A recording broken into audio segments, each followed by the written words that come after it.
Welcome back, everybody, to the Behind the Brand podcast. My name is Curtis and I am the host. And today we've got a brand new business with us. We have Liam from the LSP Compliance Group. How are you doing? I'm fine. How are you? I'm all right. Thank you very much for coming along. Thanks for inviting me here. I know. Well, listen, thanks very much for reaching out as well. It's always good to get a new business in. Absolutely. It's been something exciting, podcasting is something that's out there and it's massive at the minute. Massive, and it's something I've always been interested in, even just getting on one, you know what I mean? So it's exciting to just be here. Well, welcome. Studio 23 welcomes you. Thank you very much. I feel welcomed. Weird, doesn't it? Studio 23 welcomes you. Is that a cult in here? Just when they're out the door. No, but listen, Liam is here to tell us all about his semi brand new business, because obviously you'll go into a wee bit of backstory hopefully with the business and how it came to be and things like that as well, and to find out, because I've obviously had a wee snoop over your socials and things like that as well, and you seem to cover a lot as well, which I'm hoping that we'll obviously get to the nitty gritty of. So before we do start though, we tend to get the guest to just introduce himself. Would you be alright doing so? Yeah, absolutely. So my name is Liam Petrie, Managing Director of the LSP Compliance Group. I'm also a fully qualified and chartered environmental health officer. So I've been an EHO for 9 years now, worked up in Aberdeen locally. I've just worked in Glasgow City and now ventured out on my own to kind of do this brand new venture of mine. I'd say new, but I've been doing it on the side for about a year with local businesses, and now I've ventured out into Glasgow and Edinburgh, and then hopefully up northeast. So you're really taking over. I am going to be the brand name of Scotland. That's the plan. Not here to take part, here to take over. You know what? Exactly. I don't just do things small. You know what I mean? That's not me. So that's kind of, and obviously as an EHO, the level of skills that we develop is huge. It's food safety, health and safety, events, licensing, waste management, public health, pollution, waste. It's the sector is massive, but we focus on primarily just smaller kind of food, health and safety, and events and licensing and training is what we kind of focus on at the moment. And that's for businesses and things like that, companies. Yeah, so we've started off smaller companies that are maybe needing a bit more help. Right, okay. Coming from a local government background, it's a wee bit different. Local government's very much enforcement. Do it. I'm not telling you how to do it. You just have to do it. Yes, because it's very difficult within local government. You might know is very much, you've got codes of practice you need to stay by. So you're not allowed to you can give advice, but you can't give that much advice that it calls into the realm of consulting, which is what I do. So that's kind of where we are. So that's kind of how I ventured into I actually find it more exciting to help businesses and push them in the direction where they need to go instead of just telling them what to do. And then I was going to say you're just basically do that, fix it, whatever, kind of give them the tools. Yeah. And it's very much in Glasgow, it's quick, fast paced. We don't have time to sit down with you and hold your hand. You've got to just do it now, or that's it, you're done basically. And is that just in Glasgow, do you think? No, bigger cities, yes, because environmental health is a great profession. Don't get me wrong, I love it. I do love the job and I love everything about the job, but the problem is it's very hard to get into. You have to go to university for 4 years, and then you have to do a year's placement plus professional interviews at the end of your placement. So it's a long process. So it could really put somebody off if they're like, it's a bit too much. But then the doors that open for you when you get into it is huge. Because you don't need to just work in local government. You could work in the public, like the private sector, Scottish Water, HSC. So because you're disciplined in multiple factors, your doors are open for anything. Like what I'm doing now.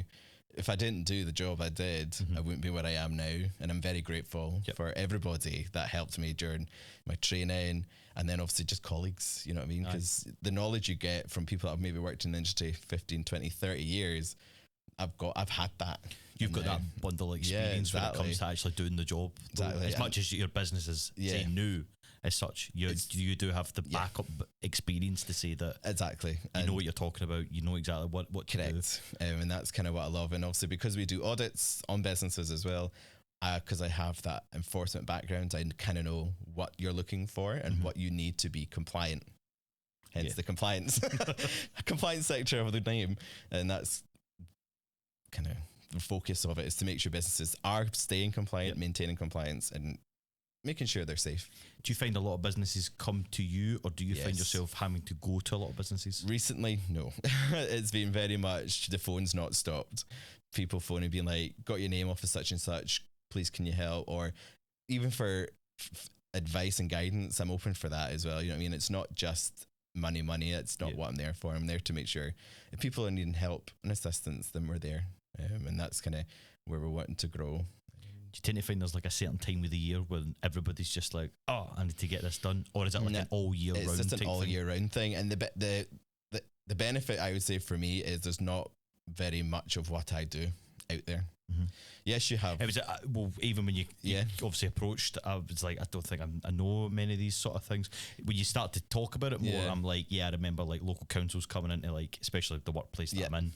I was like, I'm aware of that, but I wasn't aware of anyone doing it. No, out with that as such. And exactly. So there is other consultants out there, but they're normally focused on one area. So maybe they just do food, or maybe they just do health and safety, or maybe they just do licensing. But because we're a multidisciplinary business, we encapsulate all of that.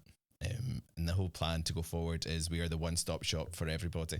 So one bill and that's it. So in the distant future, we're wanting to encompass it, pest control, waste management, and then, trade standards, all the other kind of enforcement areas, and then take it all together. So somebody goes, here, I need a pest control, food safety management system, health and safety, all that. We can say, right, well, for this cost, you get all that. Mm-hmm. And then it's basically, if something happens, you pick up the phone, it's one phone number, and that's it. So it's making it very easy for you. Because I think that's the difficult these days, is you've got a business that'll have food, waste management, pest control, this, that, and they don't know, like, there's just too many of them nowadays for folk to go, right, okay, right, who do I go to? Who do I actually contact? Yeah. And there's no one-stop shop. No, exactly. And if you pick up a phone call to a big company, they'll be like, oh, somebody will get back to you in so many days, or that's not, I want to be in a position where you pick up the phone, you're going to get somebody, because I know what it's like being on hold for 45 minutes waiting to get to somebody, and you just want to go like, and it's just irritating because I know I've been on the other side of the phone where I'm getting really irate because it's just please press 1 to talk to, and I'm like, right, it's nothing worse in the music. The and then you go 0 trying to get through to somebody to actually talk to, and that's where businesses get frustrated, and that's when they lapse, and that's when things just go completely wrong because they just go, well, you know what, there's no point. So I would be the same. I'd be like, I'm not going to bother with them. No. Do you do this all by yourself then, or do you have a team that you're working? In the moment it's just me. Right. I've done this fully self-funded, so I've not got any investors or any debt. It's just very much, I started the business with 1p in my business account because that's what you need to open it, and then within the first week I had like 5 or 6 clients, and it just took off. Because the thing about me is I'm very much a people person. They come talk to me and I'll tell them straight what it is. A spade's a spade. You know what I mean? If you're minging, you're minging. I'll tell you that. I'm not going to beat around the bush. I think that's the thing. You can't really beat around the bush with these sort of things. Because say you obviously go and do the job, whatever, and it comes to it, then somebody out with comes and looks at the job and they'll be like, well, where did you get all this sort of thing from? And you'll be like, well, I had. Yeah, exactly. And business owners, a lot of people will open a business but not run the business. They'll open it and then they'll have people in. Yes. So what they're wanting me to do is to go in there to teach management how to deal with a situation when it arises, because people don't know that. Management will go in and they think they know what they're doing, and then an EHO will walk in and they'll go, oh, actually, that's actually the head chef that deals with that. I'm like, right, but you need to understand as well how the business is to be run. Caution, stuff like that. Everything. So even if you just ask them, where's your food safety management system? And they'll look at you and they go, what the hell is that? It's just simple things like that will get an EHO's back up and be like, you have no idea what you're talking about. And that's what I'm trying to do. So trying to ease that off a wee bit for people to go in and go, yeah, just head downstairs. Don't worry about it. Like, they'll take care of you. If you need anything, give us a shout. Aye. That's what you're wanting. You don't want people going in and being absolutely stressed out, scared, and just being like, because that's what happens as soon as I shouldn't laugh, but it's funny when you go into businesses and they stare at you and they just go, I don't know what to do. And worried that you're gonna nitpick all the bad things as such, and you're there to do that as such because you're only doing it to make them get better. Exactly. You're not doing it in a nasty way where you're like, change that. That's wrong. No, that's horrible. Exactly. Why are we doing that in the first place? Correct. I'm going to report you to whatever it is. Exactly. Your job is there to guide and to train. Yes. And to make sure they're on the right path to success, basically, because that's what all businesses want. And I've been trying to say to people that within Glasgow and the surrounding area, the biggest problem we have is mice and rats. Yep. That is the biggest issue. Any local city is the same. Yeah. And a lot of businesses, that's where they struggle, is how do we control the situation? You can get pest control in, that's fine. You can do this and do that. But having the actual knowledge of what is it I'm looking for is what people look. And that's why I come in and go, right, this is what you need to look for. This is the signs, these are that. These are the controls you need to have. But in local government, there's only so much I can do. Yep. Like there was only so much I could sit down with somebody and say to them, like, this is what you need to do. Because again, I didn't have the time for that. I had like 700 businesses to deal with, you know what I mean?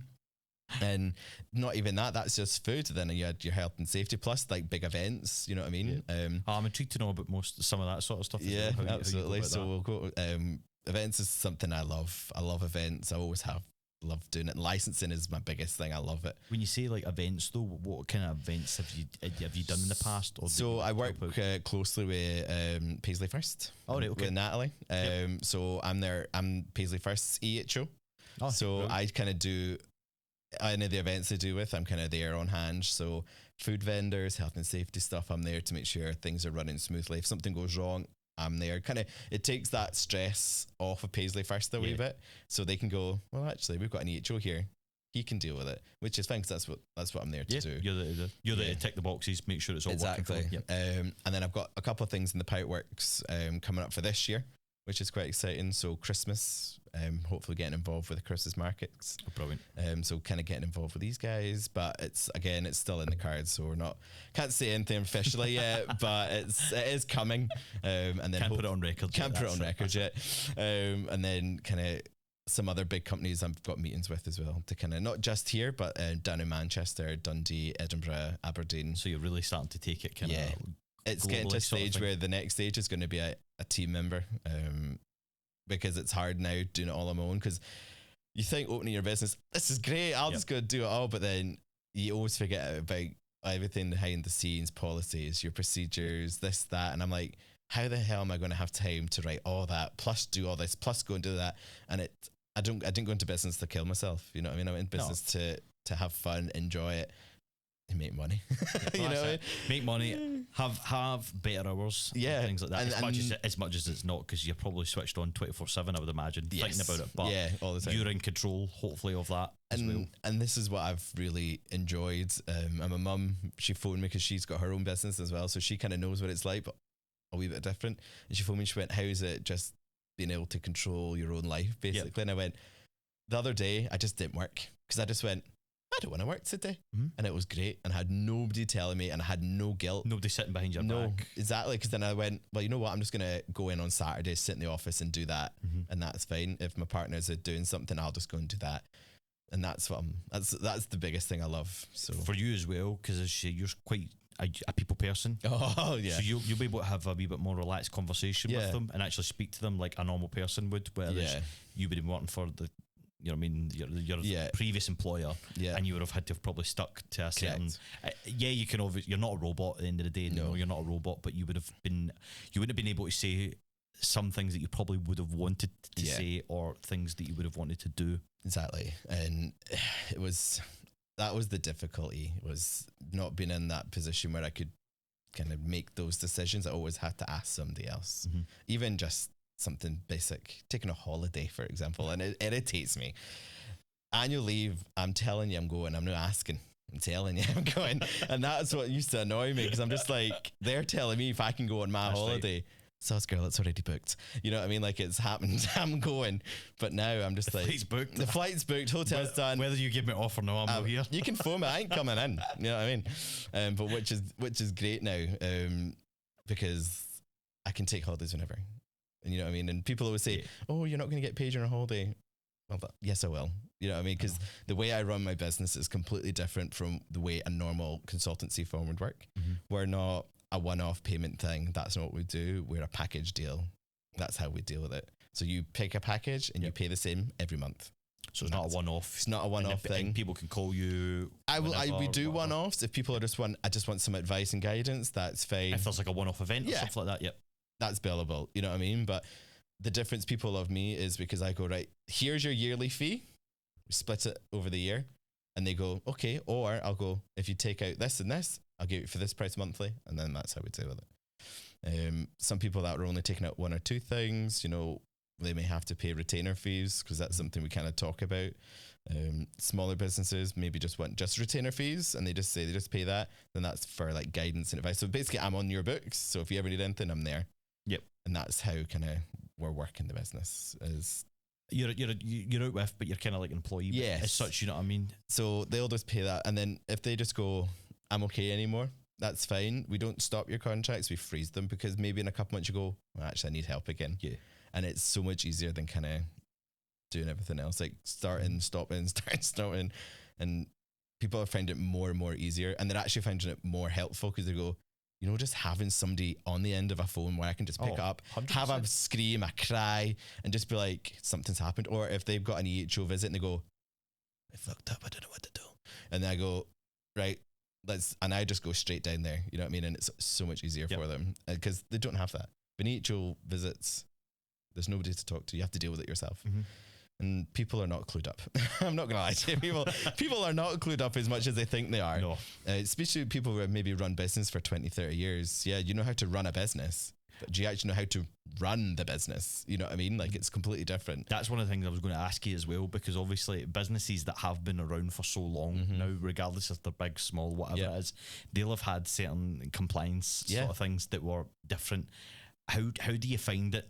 Like now, does it constantly change, or does it keep the same idea throughout the years? Yeah, but I think what we're very lucky is food hygiene and all that legislation hasn't changed very much in the years.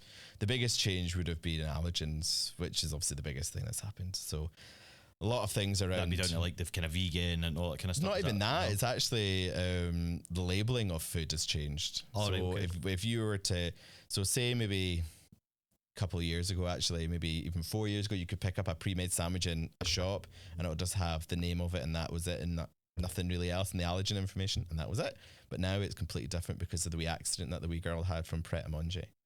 What was that? So it was a couple of years ago, a wee girl was allergic to sesame seeds and died because they didn't declare sesame because it wasn't labelled on the label. You would have thought that would have been like. So it was a way. So is that you would think? You would think because it's one of the 14 allergens, but because it was pre-packed on the premises, they didn't need to declare it, even though they should have. They didn't, and then that's when Natasha's Law came into play. So it's a lot of things have changed around that side of things, but actual hygiene standards have been the same since God knows when. It can be quite a stressful time for people when it comes to obviously reviewing these sort of things. Mm-hmm. What's the kind of recommendation for that sort of stuff, or when you would get involved?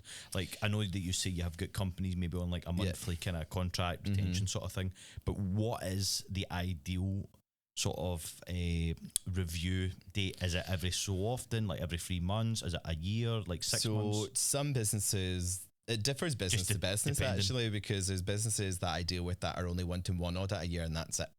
Right, okay. But they're wanting me to train their management staff to do internal auditing.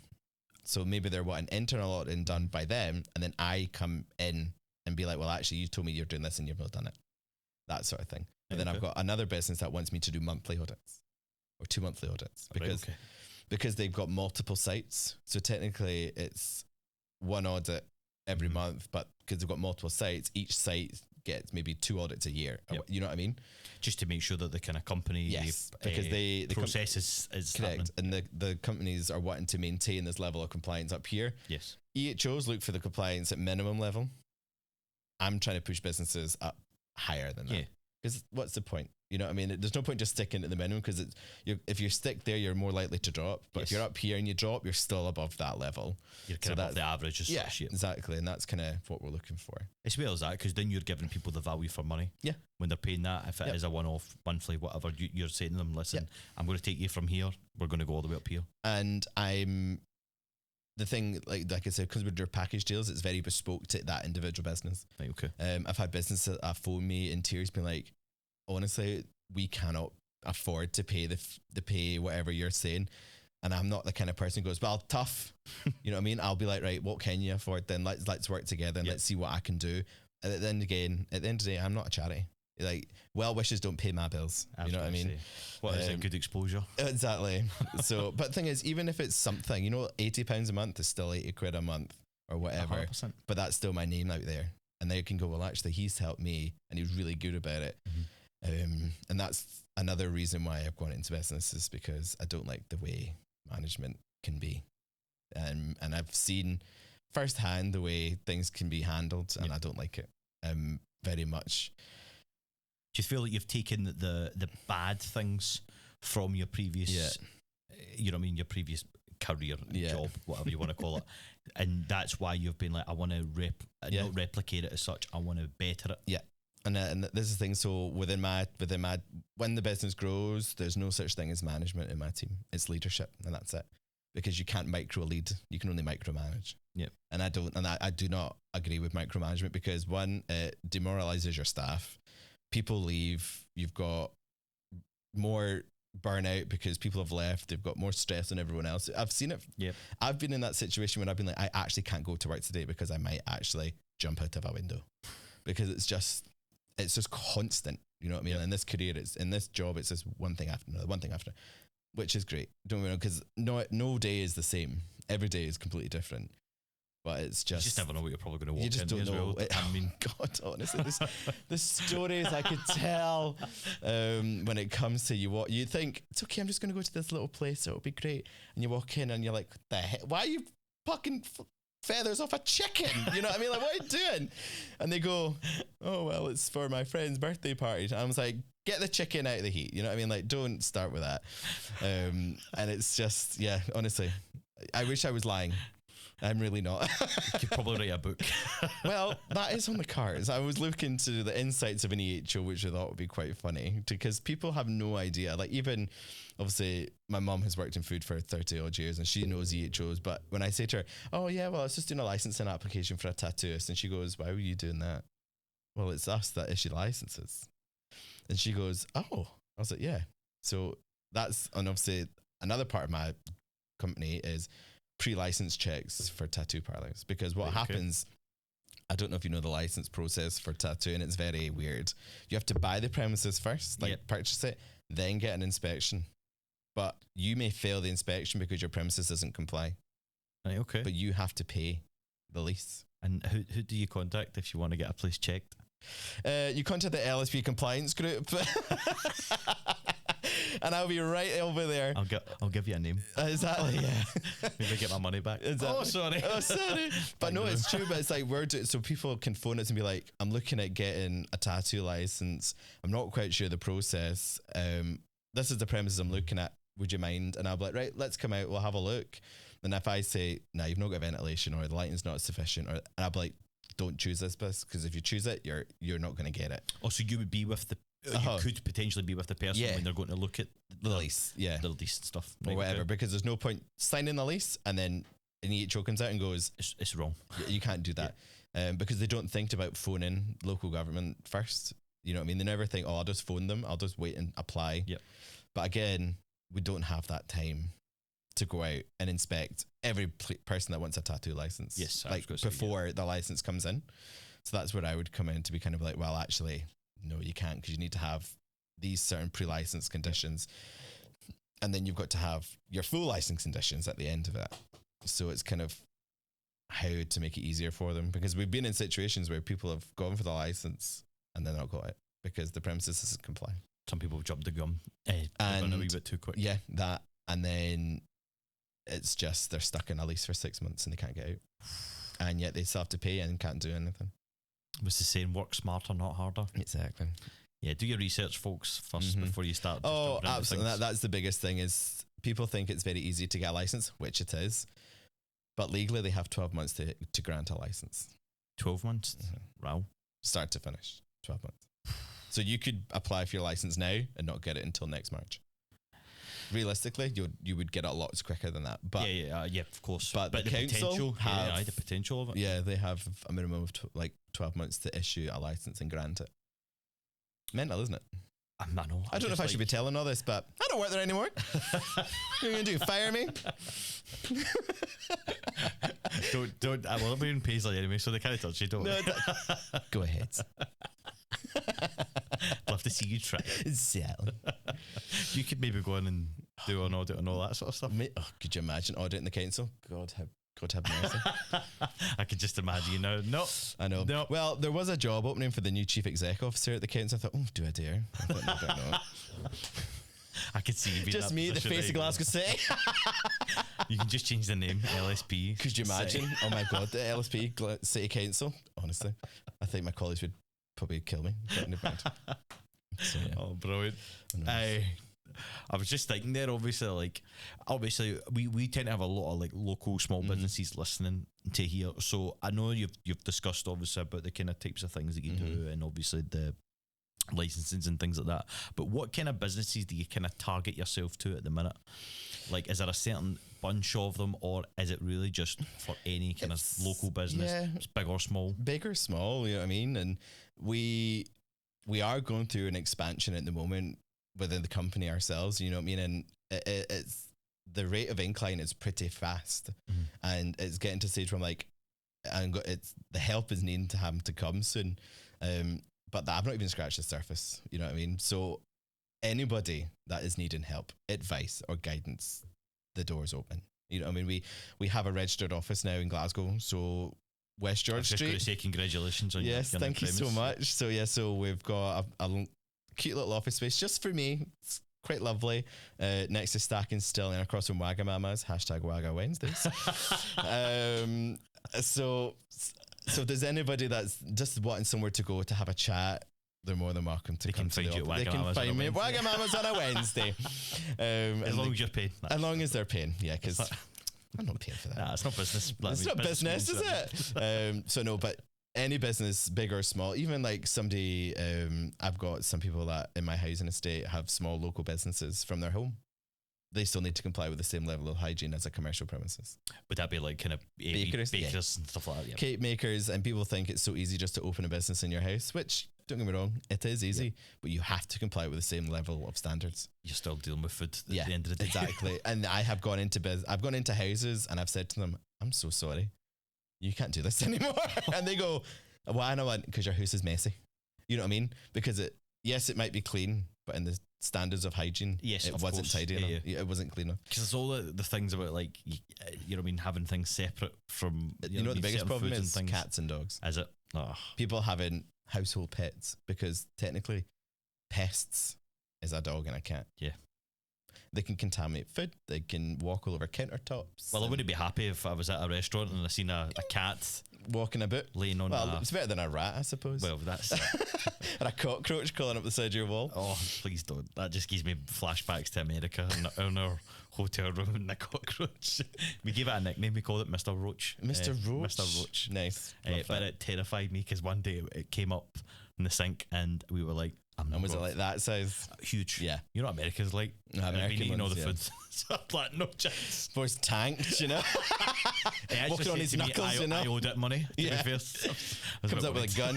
Where's my money? You go, oh my God. Yeah, I know how you feel. It's terrifying. Yeah. Absolutely terrifying. So, obviously, your new premise and stuff like that. Congratulations. Thank you so much. I know we talk about it, and we've said obviously that your business and things like that, I'm very new, but are you enjoying it? Loving as much as what you would have thought you would have enjoyed it? More, probably. Actually. Getting the premises was a big step, because I was just working from the dining room table. I'm not gonna lie to you, hated it, because I've got the fridge, my bed, the television, and it kind of, I don't focus as much, because then also I've got the dog, got a wee corgi, by the way, FYI, and he's just always about my feet. Yep. You know, just having somewhere that's my space, just mine, nobody else's. It's great. I've got my Joe Malone candle, I've got my computer screens, I've got my table, I've got my mugs, all, you know what I mean? It's just mine, and it's just amazing. And people say to me, do you not wish you'd done it sooner? And I say to them, honestly, no, I don't. I've done it at the perfect time. I've done this because I honestly wanted to leave my job 4 or 5 months ago because it was complete burnout, and I went, I can't do this anymore. Yep. And my lovely accountant went, don't be an idiot. Don't be an idiot. You can't leave yet. And then I phoned her one day and I went, it's time. She went, it's time. And she told me it was time, and that's when I knew I'm going to be all right. And it's just weird being in a position where financially we're okay. That's brilliant. You know what I mean? Like starting a business with nothing and boosting it to where it is now and still having money in the bank, not due people anything, not owing anybody anything, and just making my own money, that feeling, my own wage. You know what I mean? It's just one month I could be like, you know what, I'm just going to spend $8,000 because I want to, you know what I mean? But, and having no guilt, or being like, well, actually I'm going to take a smaller wage this month, and then and being in control of that money, because then I know what I'm worth. That's it. Oh, well, that is it. And you know, and I'm worth a lot of money. You know what I mean? Mama didn't raise no quitter. You'll you know, have weeks and stuff like that where you're like, I want to do this, and you'll be able to free up your own time, and you'll have that flexibility and the freedom to do it. It's just like, so like next week coming, I'm only working 2 days. You know what I mean? Because I've got friends coming down, and I can just be like, you know, I'm going to take some time off and spend time with them. Yep. And then I'll work at the weekend. So it's not a big issue, because the weekend for me is any day. I could take Monday, Tuesday off, Wednesday, Friday, or whatever. But it's just knowing that as long as my clients are happy, I'm happy. And that's the end of the day. And you're always a phone call. And I've always got my phone on me. So people phone me all the time, constantly like, hey, is this how I do something? And I go, yes. And I've seen it because you've got about 4 phones. I've seen it. You must have a phone like, for each. This watch. I should have 4 watches on my arm, one for each phone. People think I'm a drug dealer, actually. Stand on the street and I'm like, what phone is that? Let me just, It's really just a disguise. It's just a disguise. Of course, I couldn't afford Botox on a normal salary. You know what I mean? Oh, listen, you've been absolutely phenomenal. Is there anything about the business that you want to discuss just before we kind of wrap up? Is there anything out there that you thinking somebody listen to this is like why they should come and use me? I think if there's anybody out there that's struggling and doesn't really know who to turn to, or just maybe it's not even about environmental health, even if it's anything, you know what I mean? I've got a wide berth of knowledge in not just one aspect. So if there's anybody out there that goes, oh my God, I actually have no idea what I'm doing, or they've been told by the local government, you need to do this and you need it done soon, and they go, right, but I don't know how to do it, please pick up the phone me, email me, website pending, TBC, and it'll have all the information on it. So the website will be fully loaded with information for what you need, who you need, and then our partnerships, because I'm partnered with quite a few good companies. Oh, probably. So once they go live, once they're happy with it, we're going to go live and partner up. So well, even then at the minute, until your website also goes live and it goes, I don't mean launched. You can Instagram me. I was going to say, let's go. You can Instagram me. You can Instagram me at the LSP Compliance Group, and my phone number, or you can pop into the office. You know what I mean? There's multiple ways you can contact just me. Again for the listeners, viewers, where is the office again? It's 100 West George Street, Glasgow, G2 1PJ. There you go. You've done that before. Just a few times. Office 306, thank you. Is that a buzzer? There is. Please press buzzer for reception. And one shall come get you. I honestly thoroughly enjoyed this. It was great, obviously, just to find out a wee bit about your business as well. And I think as well, like, we could probably come back in a couple of months' time, or maybe like, you know what I mean, however long, whenever you're free, obviously, because I imagine you're going to be absolutely heaving. Free anytime for you, Curtis. I feel like you're going to be heaving. So it'd be good to do like a catch up with you as well, and find out how it's going, obviously, now that you, because I imagine, I'm not just saying after this, whatever, as if like this is going to blow you up or whatever, but I know your work ethic and I know what you're like as a person. And I just feel like you're just going to gradually just constantly keep building up clientele after clientele. And that's the plan. I want to be the name brand of Scotland. There you go. There for you. There you go. Manifesting that. You know what? Manifest is the way forward, and I want to be the name that people know and trust. You know what I mean? I want it to be all that kind of stuff, because we've got a lot of things coming. A lot of people probably just rely on local councils and things to go to, so it's nice to know that there's... And the best thing about me is, once seen, never forgotten, you know? There you go. I'll never forget this. No, exactly. I bet you'll be going tonight, you're going, the hell did we talk about? Like, who is that guy? What is he doing? But no, I have, honestly, I thoroughly enjoyed it. It was it's been amazing. such a good conversation, and I really. I mean, there's a lot more we can talk about, but we haven't got time. I know. That's it. Well, you'll just need to keep up to date. Coming up. Keep up to date with obviously the socials, LSP Compliance Group as well. So keep up, and I'm sure you'll see Liam do absolutely amazing things and working with so many more clients as well. Absolutely. And if you do want to get in touch, then you know what to do. Just obviously get in touch. Website coming soon, folks, as well. But listen, for those that were listening on Spotify or those that were watching on YouTube, thank you very much for doing so. If you want to subscribe, you can keep up to date with all the other podcasts as well. And in this podcast, whether it be YouTube or Spotify, you can leave a review. So please feel free to do so if you've enjoyed the episode, and make sure to give Liam here 5 stars as well, because he thoroughly deserves it as well. But listen, all the best for the future, mate. Thank you very much. Thanks for having me. It's been great. First podcast tech. Done. What's next? The follow-up. Exactly. See you in 2 weeks. Thanks very much, folks. Take care. We'll see you soon.